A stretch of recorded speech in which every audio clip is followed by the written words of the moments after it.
SS Lieutenant Montu Soikia.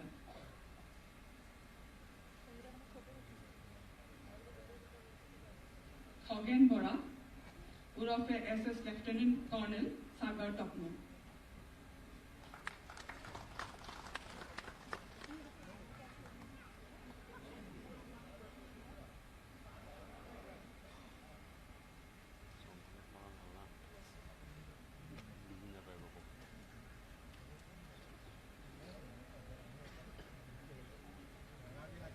Ayang Ahom.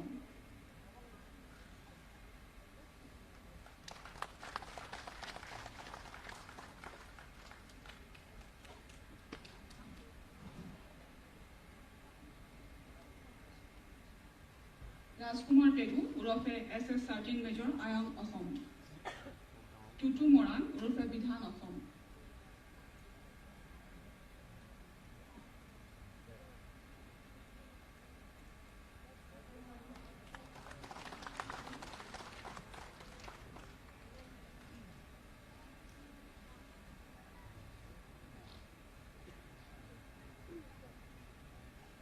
Tutu Moran, Urofe Bidhan Ahom. এবার আমন্ত্রণ জানাইছো PDC-কে অর্থাৎ People's Democratic Council of Karbi Longri SS Commander in Chief in Charge Lafon Teron উর্ফে অন তেরন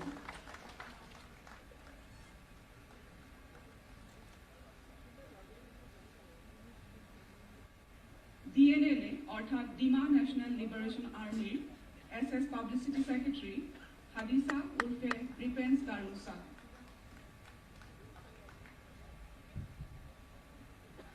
Hadisa Urfe Prince Carlosa, SS Second Lieutenant Garang Gajau Urfe Ronil Jigdam,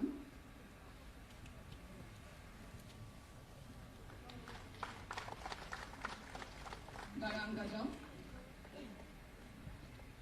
Nisa Urfe White High,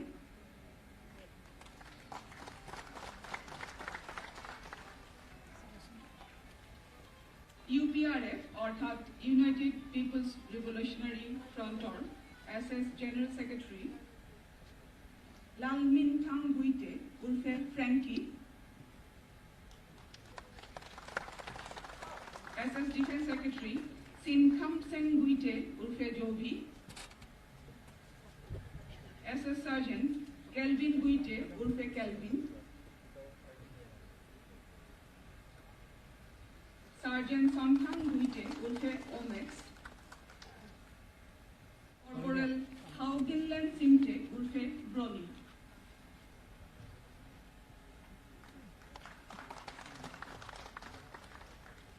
Kelvin Guite Urfe Kelvin,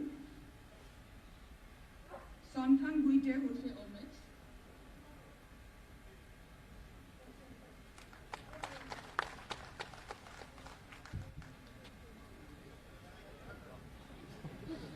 Hauginland Simte Urfe Brony,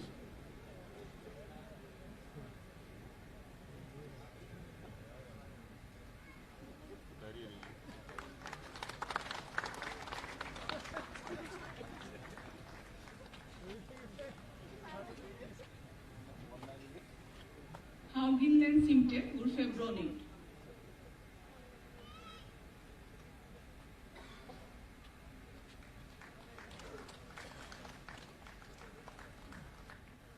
নমস্কাৰ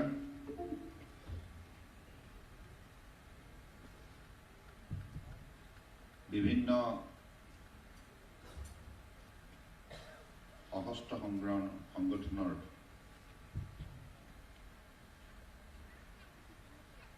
আজি বহু সদস্যই উগ্ৰপন্থাই এৰি অস্ত্ৰ সম্বৰণ কৰাৰ এই মূল হুটিলৈ প্ৰত্যাৱৰ্তন অনুষ্ঠানত আজি মঞ্চত মোৰ সৈতে উপস্থিত থকা অসম চৰকাৰৰ মিডিয়া উপদেষ্টা ঋষিকেশ গোস্বামী ডাঙৰীয়া, আইনী উপদেষ্টা শান্তানু ভৰালী ডাঙৰীয়া, অসম চৰকাৰৰ মুখ্য সচিব জিষ্ণু বৰুৱা ডাঙৰীয়া,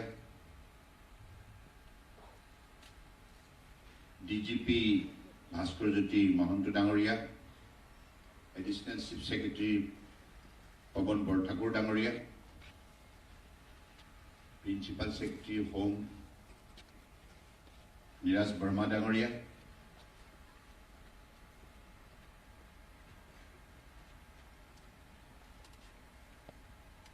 এডিজিপি হৰমিত সিং ডাঙৰীয়া,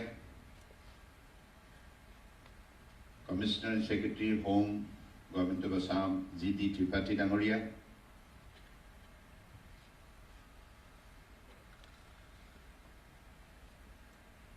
ADG CRPF NEJO Sanjeev Ranjan Ojha ডাঙৰীয়া,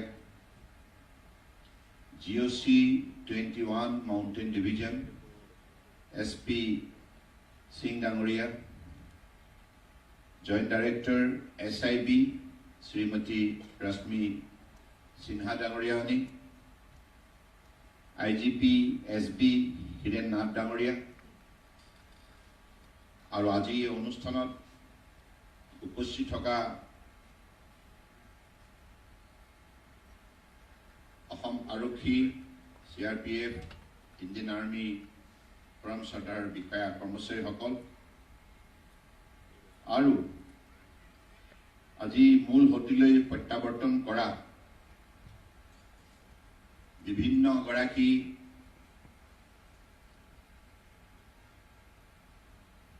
সদস্যাৰ লগতে বৰ্তমান ইয়াত উপস্থিত থকা দৃষ্টি ৰাজখোৱা ডাঙৰীয়া, মন্টু শইকীয়া ডাঙৰীয়া, সাগৰ তপ্ন ডাঙৰীয়া, লক্ষণ তেৰণ ডাঙৰীয়া,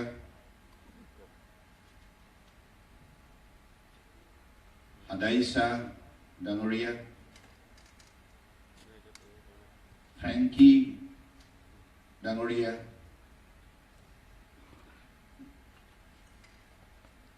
চিন খান চেম গাইটি ওৰফে জুবি ডাঙৰীয়ানী, আৰু কাৰ্বি আংলঙৰ বিভিন্ন গাঁও পৰম শ্ৰদ্ধাৰ গাঁওবুঢ়াসকল, মহিলা নেত্ৰীসকল, বয়োজ্যেষ্ঠ নাগৰিকসকল, আৰু ইয়াত উপস্থিত পৰম শ্ৰদ্ধাৰ বিভিন্ন সশস্ত্ৰ সংগঠনৰ সদস্যসকল, সাংবাদিক বন্ধুসকল আৰু শুভাকাংক্ষী ৰাইজ, জয় জয়তী।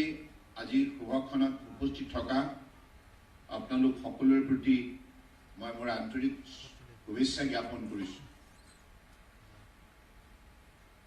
আমি সকলোৱে মানৱ সমাজত মিলাপ্ৰীতি জীয়াই থাকিব লাগিব, আৰু মিলাপ্ৰীতিৰে জীয়াই থাকি আমাৰ মাজত বন্ধুত্ব ৰচনা কৰিব লাগিব, ভাতৃত্ববোধ গঢ় দিব লাগিব, আৰু এটা পৰিয়ালৰ মানসিকতাৰে ৰাষ্ট্ৰৰ স্বাৰ্থত সম্পূৰ্ণৰূপে সমৰ্পিত হৈ কাম কৰিব লাগিব, ৰাষ্ট্ৰ নিৰ্মাণ প্ৰক্ৰিয়াত আত্মনিয়োগ কৰিব লাগিব। আমি সকলোৱে মিলাপ্ৰীতিৰে যেতিয়া থাকিম, কষ্ট কৰিম, তেতিয়া আমাৰ জীৱন সুন্দৰ ৰূপত গঢ় লৈ উঠিব। এই হৈছে মানৱ সমাজৰ চিৰন্তন সত্য কথা, যিটো কথাক আমি সকলোৱে সৰুগত কৰি জীৱন গঢ় দিয়াৰ বাবে প্ৰয়াস কৰিব লাগিব। আজিৰ এই মুহূৰ্তত মই ভাল পাইছোঁ যে বহু আমাৰ অসমৰে সন্তান, তেখেতসকলে অতদিনে উগ্ৰপন্থাৰে বিভিন্ন ধৰণৰ ৰাষ্ট্ৰবিৰোধী কামত, সংবিধান বিৰোধী কামত লিপ্ত হৈ আহিছিল, কিন্তু বৰ্তমান তেখেতসকলে এটি গভীৰ উপলব্ধিৰে ৰাষ্ট্ৰ নিৰ্মাণ প্ৰক্ৰিয়াত অহিংসা নীতিৰে জীৱন নিৰ্বাহ কৰাৰ যি সিদ্ধান্ত গ্ৰহণ কৰি মূল হতিলৈ প্ৰত্যাৱৰ্তন কৰিছে, তাৰ বাবে মই আজি যোগদান কৰা প্ৰতিগৰাকী মই আন্তৰিকতাৰে স্বাগতম জনাইছোঁ।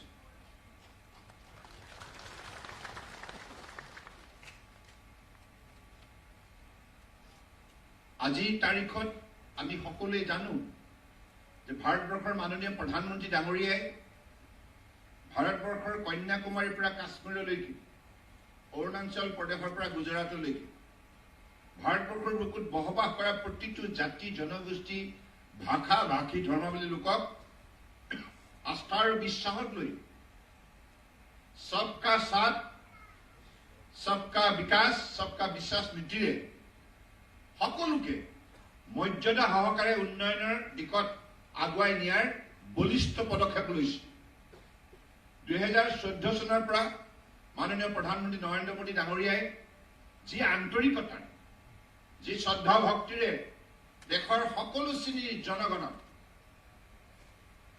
আজি যি ধৰণে আস্থাৰ বিশ্বাসত লৈ তেখেতসকলক সামাজিক নিৰাপত্তা প্ৰদান কৰিছে উন্নয়নৰ দিশত আগুৱাই যাবৰ বাবে বিভিন্ন সা সুবিধা প্ৰদান কৰিছে আৰু আটাইতকৈ ডাঙৰ কথা প্ৰতিটো জাতি জনগোষ্ঠীৰ কৃষ্টি সংস্কৃতি ভাষা সাহিত্য মৰ্যাদা দি সেই জনগোষ্ঠীক স্বাভিমান লৈ ভাৰতবৰ্ষৰ শক্তিশালী কৰাৰ যাত্ৰাত তেখেতসকলকো আজি আন্তৰিকতাৰে আঁকোৱালি লৈছে ये हमारे लिए सुनहरा मौका है हमको इस विषय पर निष्ठा से अपनी भूमिका पालन करना चाहिए निष्ठा से देश के लिए भारत के लिए हर देश की नागरिक एक साथ मिलकर हमें मेहनत करना चाहिए और देश को दुनिया के सर्वश्रेष्ठ राष्ट्र के हिसाब से उनका पहचान बनाना चाहिए परम आदरणीय प्रधानमंत्री जी ने आज देशवासियों को यही आह्वान किया है दिल से आह्वान किया है कि हम सबको मिलकर टीम इंडिया का भूमिका को निभाना चाहिए टीम इंडिया का मतलब है एक साथ मिलकर हमें कंधे में कंधे लगाकर देश को मजबूत करना है और देश को जोड़ना है तोड़ना नहीं एक भारत श्रेष्ठ भारत ये लक्ष्य परम आदरणीय प्रधानमंत्री जी ने हमें दिया है तो इसलिए आज आप लोगों ने एक भारत श्रेष्ठ भारत यानी कि देश को जोड़ने के लिए जो आप लोगों ने आज कदम उठाए हैं इसके लिए मैं दिल से आभार व्यक्त करना चाहता हूं ये आप लोगों ने बहुत बड़ा कदम उठाया है बहुत महत्वपूर्ण कदम उठाया है क्योंकि दिल में भेद भावनाओं लेकर आप जी नहीं सकते जीवन को खूबसूरत नहीं बना सकते अगर जीवन को खूबसूरत बनानी है जीवन में आनंद हासिल करना है तो मिलजुल के रहना होगा united to stand divided to fall इसलिए असम की धरती पर बड़ा ब्रह्मपुत्र और हमारे पहाड़ और मैदान हर जिले में बसे हुए हर संप्रदाय की हर वर्गों की हर व्यक्ति को एक साथ मिलकर हमें परम आदरणीय प्रधानमंत्री जी का आह्वान को स्वीकार करना होगा पालन करना होगा और उन्होंने जैसे कहा 21वीं शताब्दी में हमें मेहनत करनी होगी परिश्रम करनी होंगे तब जाके हमारा जीवन में परिवर्तन संभव हो सकता है तो इसलिए मैं चाहता हूं कि आप लोग सब जो भी अभी छुपे हुए हैं वो भी बाहर आ जाए जैसे आप लोग आए हैं आप भी अपने साथियों को बताइए कि इस सुख के रहने से कोई फायदा नहीं है सबको बाहर आना चाहिए और आकर इस धरती को मजबूत करना चाहिए मेहनत के जरिए एक साथ मिलकर हमें परिश्रम करना होगा तब जाके अपनी जिंदगी में एक परिवर्तन हम ला पाएंगे तो इसलिए परम आदरणीय प्रधानमंत्री जी ने जैसे कहा आत्मनिर्भर भारत निर्माण करने के सिलसिले पर हमें भी आत्मनिर्भर असम निर्माण करना होगा तो मुझे लगता है कि आप लोग इस विषय पर निश्चित रूप से एक शक्तिशाली संकल्प लेंगे, क्योंकि ये सही समय है। क्योंकि देश में आज नरेंद्र मोदी जैसा हमें प्रधानमंत्री मिला है, एक हमारे लिए निष्ठावान, मेहनती और आदर्शवादी नेता, परम आदरणीय प्रधानमंत्री जी, जिन्होंने सब व्यक्तियों को, सब वर्गों को, सब हमारे संप्रदाय को अपना लिया है, सबको इज्जत दिया है, सबको आगे बढ़ने के लिए मौका दिया है। यहां कोई डिस्क्रिमिनेशन पॉलिसी नहीं अपनाया है। तो इसलिए आज आप लोग देखिए, असम को आज नॉर्थ ईस्ट को परम आदरणीय प्रधानमंत्री जी ने इतना बड़ा पहचान दिया है। अष्टलक्ष्मी, देश का अष्टलक्ष्मी के नाम से उन्होंने पुकारा है, और नॉर्थ ईस्ट को अगले दिनों पर हमें इस देश को दुनिया का सर्वश्रेष्ठ राष्ट्र के हिसाब से खड़ा करने के लिए हमें कहा है कि नॉर्थ ईस्ट को ही नया इंजन का भूमिका पालन करना होगा, new engine for India's growth. तो इसलिए आप लोगों को मैं हृदय से ही आह्वान करता हूं कि आप लोगों ने जो आज कदम उठाए, सही कदम उठाए। शांति का रास्ता आपने अपनाया। शांति का साथ साथ प्रगति संभव होता है। शांति का बिना प्रगति संभव नहीं है। अपने जीवन में हो, सामाजिक जीवन में हो, प्रदेश के जीवन में हो, राष्ट्र के जीवन में हो। इसलिए सही रास्ता आप लोगों ने अपनाया है। इसके लिए आप सब धन्यवाद के पात्र हैं, धन्यवाद के पात्र हैं।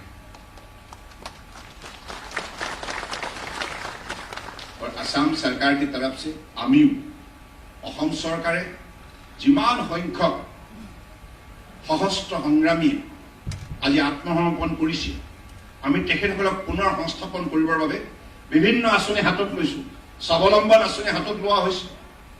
স্বাৱলম্বন আঁচনিৰ যোগেদি আমি প্ৰতিজন আত্মসমৰ্পণকাৰীক মৰ্যাদা সহকাৰে, সন্মান সহকাৰে জীয়াই থকাৰ আজি সুবিধা প্ৰদান কৰাৰ প্ৰয়াস কৰা হৈছে। আপোনালোকে আগন্তুক দিনত চৰকাৰৰ বহু আঁচনি আছে। আজিৰ তাৰিখত মাননীয় প্ৰধানমন্ত্ৰী ডাঙৰীয়াই 20 লাখ কোটি টকা আত্মনিৰ্ভৰ ভাৰত অভিযানৰ বাবে ব্যয় কৰাৰ সিদ্ধান্ত গ্ৰহণ কৰিছে। 20 লাখ কোটি টকা। বহু সুযোগ আছে, আপোনালোকে সঠিক সময়ত ওলাই আহিছে, আৰু এতিয়া আপোনালোকে চৰকাৰৰ বিভিন্ন কাৰ্যসূচীত সামিল হৈ যাওক। অসম চৰকাৰৰ তৰফৰ পৰা এইখিনি সুবিধা প্ৰদান কৰা হ'ব। মুখ্যমন্ত্ৰী সমগ্ৰ গ্ৰাম উন্নয়ন যোজনা, প্ৰধানমন্ত্ৰী প্ৰাইম মিনিষ্টাৰ মৎস্য সম্পদা যোজনা, এনেধৰণে হাজাৰ স্কিম আজি ভাৰতবৰ্ষৰ বুকুত মাননীয় প্ৰধানমন্ত্ৰী ডাঙৰীয়াই আজি প্ৰদান কৰিছে। যি আঁচনিৰ যোগেদি আমি বিভিন্ন কৰ্মক্ষেত্ৰত, কৃষি ক্ষেত্ৰত আমি জিলিকি উঠিব পাৰোঁ, মৎস্য উৎপাদনৰ ক্ষেত্ৰত জিলিকি উঠিব পাৰোঁ, ফল মূলৰ ক্ষেত্ৰত জিলিকি উঠিব পাৰোঁ। ছাগলী হওক, গাহৰি হওক, কণী হওক, গাখীৰ হওক, ফল মূল হওক, বিভিন্ন ধৰণে অসমৰ বুকুত আমি মৰ্যাদা সহকাৰে অধিক উপাৰ্জন কৰিব পাৰোঁ। গতিকে মাননীয় প্ৰধানমন্ত্ৰী ডাঙৰীয়াই প্ৰাইম মিনিষ্টাৰ ফচল বীমা যোজনা, প্ৰাইম মিনিষ্টাৰ কৃষি সিঁচাই যোজনা, প্ৰাইম মিনিষ্টাৰ কিষাণ সন্মান নিধি, এনেধৰণে খেতিয়কৰ কাৰণে মিনিমাম ছাপোৰ্ট প্ৰাইচ, কিষাণ credit card, soil health card ইত্যাদি ইত্যাদিৰ যোগেদি আজি অসমৰ বা ভাৰতবৰ্ষৰ খেতিয়কসকলক উপাৰ্জনৰ ক্ষেত্ৰত শক্তিশালী কৰাৰ যি সহযোগিতা আগবঢ়াইছে, এইটো অত্যন্ত উৎসাহজনক। আৰু সমান্তৰালভাৱে আমি 33,000 কোটি টকা ব্যয় কৰাৰ লক্ষ্যৰে আজি মুখ্যমন্ত্ৰী সমগ্ৰ গ্ৰাম উন্নয়ন যোজনাৰ যোগেদি আমি গাঁৱে গাঁৱে ট্ৰেক্টৰ দিয়াৰ কাম আৰম্ভ কৰিছোঁ। বিভিন্ন ধৰণে আজি ঘৰে ঘৰে পুখুৰী, ঘৰে ঘৰে মাছ, এই ক্ষেত্ৰতো মুখ্যমন্ত্ৰী সমগ্ৰ গ্ৰাম উন্নয়ন যোজনাৰ পৰা আৰ্থিক সহযোগিতা আগবঢ়োৱা হৈছে।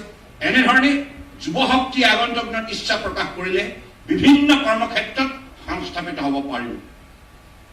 গতিকে এতিয়া আৰু আপোনালোকে পাছলৈ চাব নালাগে, আৰু আপোনালোকৰ যিসকল বাকী আছে এতিয়াও বিভিন্ন ঠাইত তেখেতসকলে আত্মগোপন কৰি আছে। তেখেতসকলক আপোনালোকে অতি শীঘ্ৰে মূল সুঁতিলৈ আনক।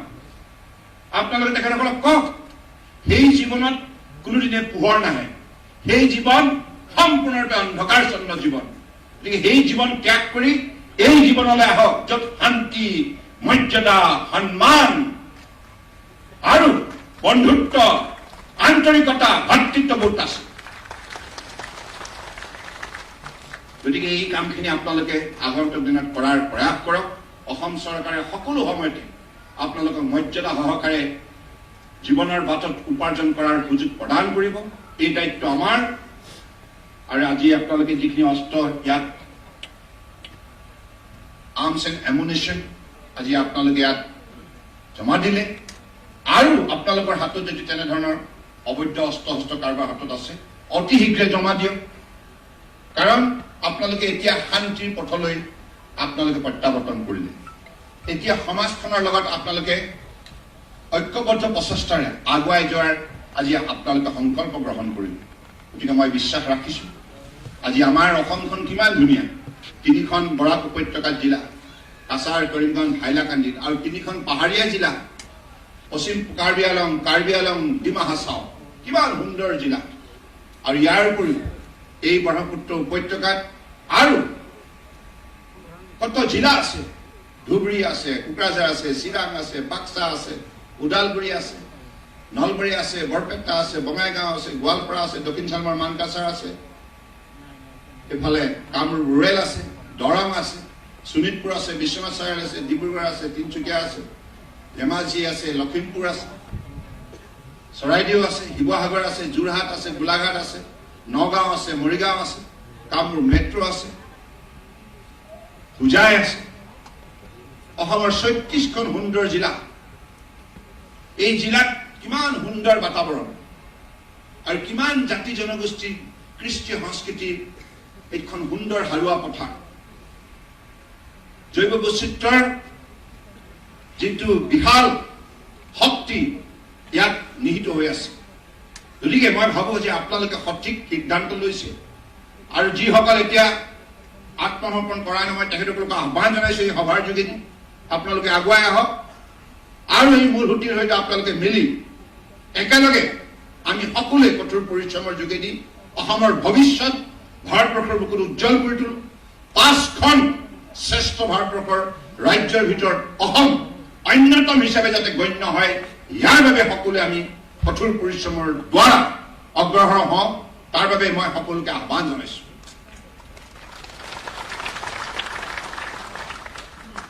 আজি এই অনুষ্ঠানটোৰ কাৰণে মই বিশেষকৈ ডিজিপি কোৱাৰ দৰে আমাৰ IGP হীৰেন নাথ আৰু তেখেতৰ সতীৰ্থসকলে যিখিনি ইয়াত আয়োজনৰ ক্ষেত্ৰত দায়িত্ব ল'লে মই ধন্যবাদ জনাইছোঁ। আৰু today actually I am really happy to have the presence of CRPF and Indian Army. The GOC of 21 Mountain Division, YSM Mr. SP Singh, and the CRPF ADG any zone Mr. Sanjeev Ranjan Puja. Thank you for coming to this event, because as Chief Secretary Mr. Jishnu Barua has said that it is the success story of Unified Command Structure. We are to proceed together just to bring peace and tranquility in the state. That is our main task. Taking everybody along. हम सबको साथ लेकर ही अपने भविष्य को निर्माण करना है, सजाना है, और इसलिए हम चाहते हैं कि हम सब मिलजुल के रहें। और प्रधानमंत्री जी ने बार बार हृदय से, भक्ति भावनाओं से ये आग्रह किया है कि सबका साथ, सबका विकास, सबका विश्वास नीति कोई मामूली नीति नहीं है। इस नीति के द्वारा मानव समाज को मजबूत कर सकते हैं, मानव समाज के अंदर सद्भावना जगा सकते हैं, इंसानियत पैदा कर सकते हैं। ये कितना महानुभव का एक परिचय है। तो इसलिए आप सब इस विषय पर जुड़ जाइए। हमारे देश को दुनिया का सर्वश्रेष्ठ परम आदरणीय प्रधानमंत्री नरेंद्र मोदी जी के नेतृत्व पर बनाने होंगे। दुनिया का सर्वश्रेष्ठ राष्ट्र अगर कोई है, ये भारत है। भारत माता की, जोर से बोलिए, भारत माता की। यही है हिंदुस्तान की पहचान, शक्ति, सद्भावना और दृष्टियों का नमूना। तो मैं এইখিনি কথাকে কৈ সকলোকে পুনৰবাৰ আন্তৰিকতাৰে শ্ৰদ্ধা জনাইছো। আপোনালোক সকলোৱে আগন্তুক দিনত সুস্থ হৈ থাকক, নিৰোগী হৈ থাকক আৰু সমাজখন সমন্বয়ৰ দ্বাৰা শক্তিশালী কৰক। এইখিনি কথাকে কৈ মই মোৰ বক্তব্য সামৰিলো। ধন্যবাদ। জয় অসম, জয় হিন্দ।